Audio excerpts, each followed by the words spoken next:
अब मेरे भाई बहनों थोड़ा आगे बढ़े, बारी आएगी डिलीवरी की।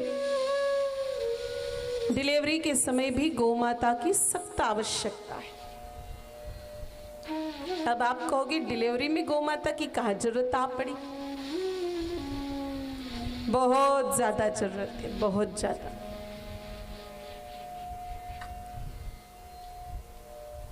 आजकल जो सीजरियन डिलीवरी हो रही है, एक फैशन बन चुकी है समाज में सीजरियन डिलीवरी।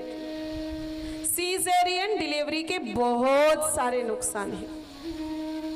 पहला नुकसान, जिस बालक का जन्म सीजरियन डिलीवरी से होता है उसकी कभी जिंदगी में जन्म कुंडली नहीं बनती, जिंदगी में जन्म कुंडली नहीं बनती।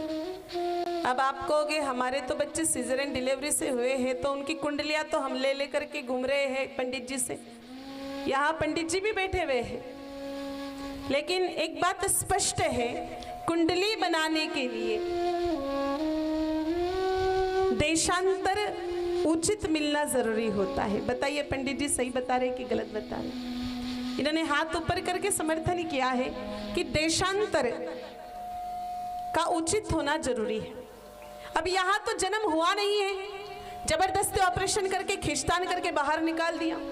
हर 4 मिनट में देशांतर बदल जाता है और उचित ग्रह नक्षत्रों की स्थितियां प्राप्त नहीं होने के कारण वो कुंडली उचित नहीं बन पाती।